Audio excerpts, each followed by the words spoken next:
اللهم طهرني فيه من الدنس والأقذار وصبرني فيه على كائنات الأقدار ووفقني فيه للتقى وصحبة الأبرار بعونك يا قرة عين المساكين.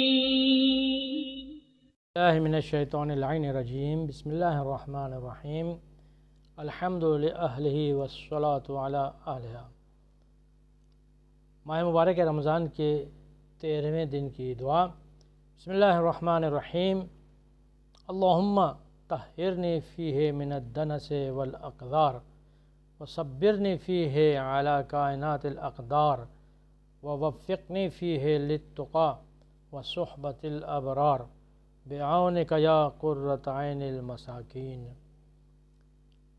یہ 13ویں دن کی دعا جس میں اللہ کے بارگاہ میں رسول خدا صلی اللہ علیہ وسلم ارشاد فرما رہے ہیں کہ اللہم طہرنی فیہ، پروردگارہ مجھے آج کے دن ناپاکی اور آلودگیوں سے پاک اور طاہر فرما. آلودگیاں دو قسم کی ہیں. ایک آلودگی ظاہری آلودگی ہے، جیسے خون ہے، دوسری چیزیں ہیں. یہ آلودگی انسان پانی سے بھی دھو سکتا ہے اور اسے صاف کر سکتا ہے، لیکن ایک آلودگی ہے انسان کے باطن کو جو آلودہ کر دیتی ہے.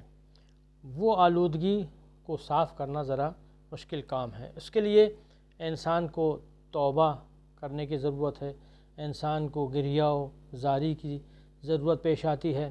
ہم دیکھتے ہیں کہ یہ جو دوسرے قسم کی صفائی ہے یہ ذرا مشکل ہے.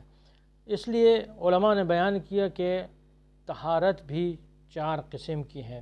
اگر کثافتیں ہیں تو ان کی بھی 4 قسمیں ہیں، اور ان کی صفائی اور ان کی پاکیزہ کرنے کی جو چیزیں ہیں وہ بھی 4 مرحلے رکھتی ہیں. پہلا مرحلہ ظاہری کثافت کو، مثلا اگر ہاتھ میں کوئی چیز لگ گئی ہے تو اس کو صاف انسان کر لے.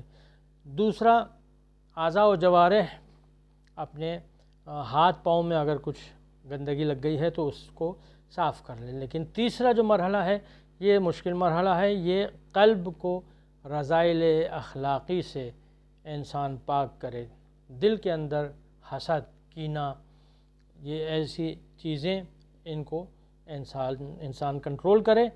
اور اس کے بعد جو چوتھی قسم ہے کہ جو انبیاء اور عرفاء کی قسم ہے، اولیاء کی قسم ہے، وہ ہے اپنے قلب کو غیر خدا سے پاک کرنا. یعنی قلب میں اللہ کے علاوہ کسی اور کا گزر نہ ہونے پائے. اسی کی پریکٹس کے لیے، اسی کی انسان کو تربیت دینے کے لیے یہ ماہ مبارک رمضان اللہ نے ترتیب دیا، کہ جس میں اللہ چاہتا ہے کہ انسان اسی طریقے سے، جس طریقے سے اپنے گھر کو گرد اور مٹی سے صاف کرتا ہے اور اسے دھو کر صاف ستھرا کر دیتا ہے، پاکیزہ کر دیتا ہے، اسی طریقے سے اپنے جسم اور اپنے درون کو، اپنے باطن کو اور اپنے ظاہر کو انسان کو چاہیے کہ وہ پاک کرے، آلودگیوں سے دور کرے، اور اس کا اثر انسان کے اوپر پڑتا ہے.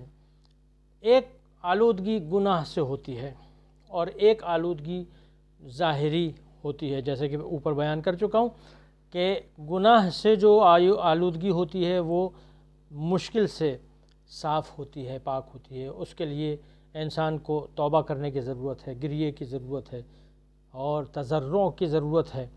اسی لیے صدر اسلام میں مسلمان اللہ کے رسول صلی اللہ علیہ وسلم کے پاس آتے تھے اور کہتے تھے کہ طہرنی یا رسول اللہ، اے اللہ کے رسول مجھے صاف کر دیں، مجھے پاک کر دیں، مجھے جو گناہوں کی اور دوسری خرابیوں کی وجہ سے مجھ میں گندگی آ گئی ہے، آلودگی آ گئی ہے، اس سے مجھے صاف اور پاک کر دیں۔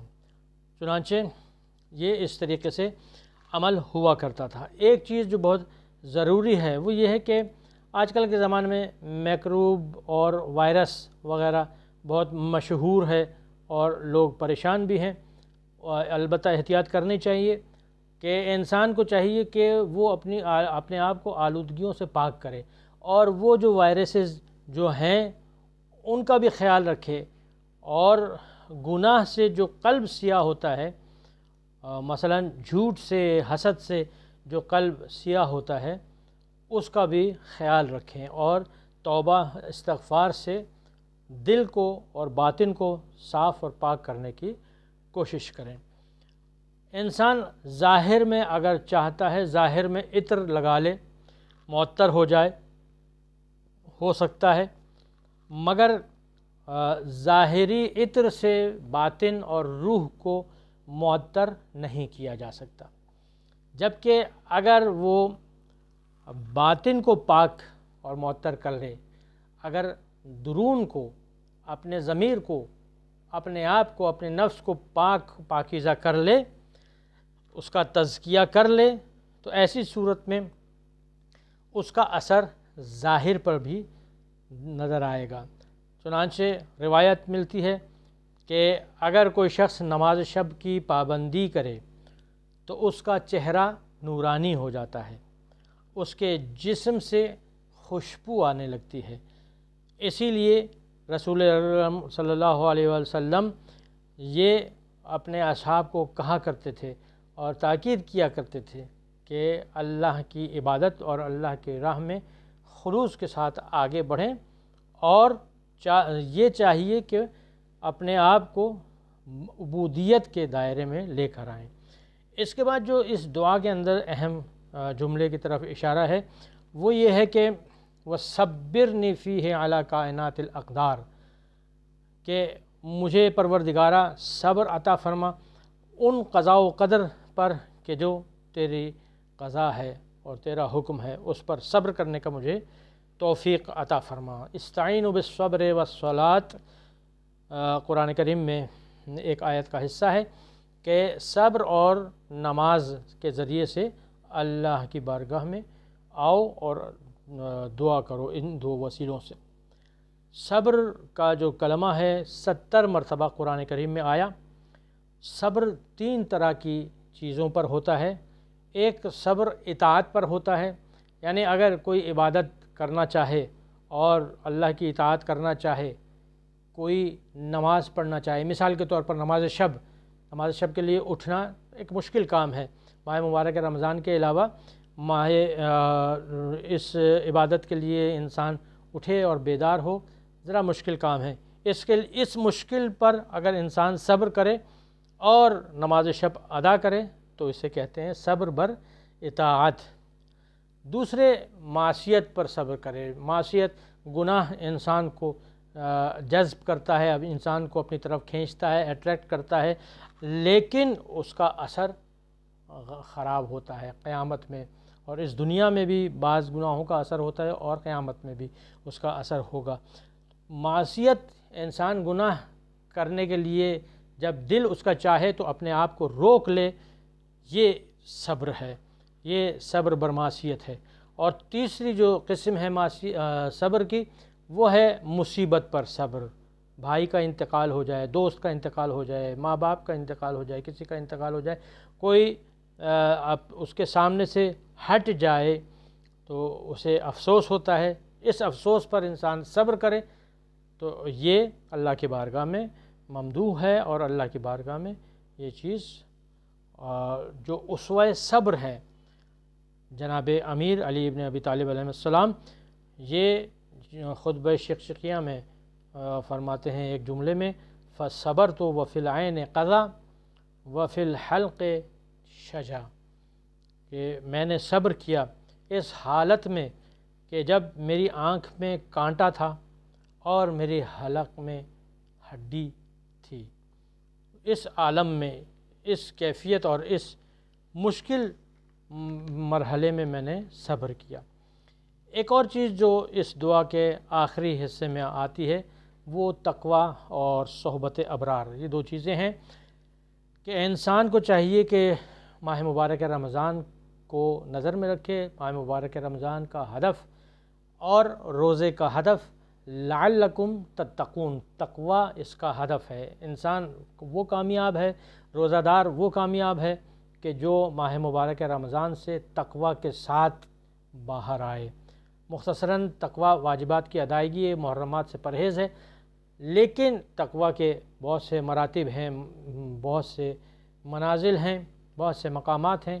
اس وقت اس کے تفصیل میں جانے کی ضرورت نہیں ہے، لیکن تقوی انسان کے تزکیہ نفس کا نتیجہ ہے۔ جب انسان اپنا نفس کو پاک کرتا ہے تو اس کے نتیجے میں تقوی اختیار کرتا ہے۔ اللہ فرما رہا ہے سورہ حجرات میں، اِنَّ أَكْرَمَكُمْ عِندَ اللَّهِ أَتْقَاكُمْ، تم میں سے سب سے مکرم اور قابل احترام وہ لوگ ہیں اللہ کے نزدیک کہ جو تقوی اختیار کرتے ہیں۔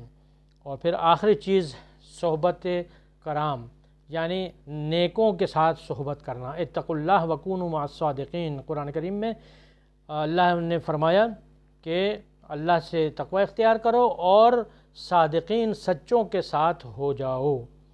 سچے محمد و آل محمد ہیں، ان کے ساتھ ہونے کی اللہ تاکید فرما رہا ہے۔ حدیث نبوی میں ارشاد ہو رہا ہے، پہلے بھی گزر چکی ہے، المرء علی دین خلیلہ، انسان اپنے دوست کے دین پر ہوتا ہے، جیسے دوست ویسا وہ کہلاتا ہے۔ اگر دوست اچھا ہے تو انسان کو جو کچھ کہنا چاہتا ہے، پہچاننا چاہتا ہے، وہ کہے گا کہ اس کا چونکہ دوست اچھا ہے اس لیے یقیناً یہ بھی نیک اور صالح ہوگا۔ پروردگارہ ہماری ان دعاؤں کو اپنی بارگاہ میں قبول فرما، اور یہ جو مقامات ہیں تقوی کے مقام ہیں، صحبت ابرار کا مقام ہے، اور اسی طریقے سے صبر کا مقام ہے، ان سب مقامات پر طہارت کا مقام ہے، ان سب مقامات پر ہمیں اپنے ساتھ اور اپنے نیک بندوں کے ساتھ رہنے کی توفیق عطا فرما۔ آمین۔ وآخر دعوانا ان الحمد للہ رب العالمین۔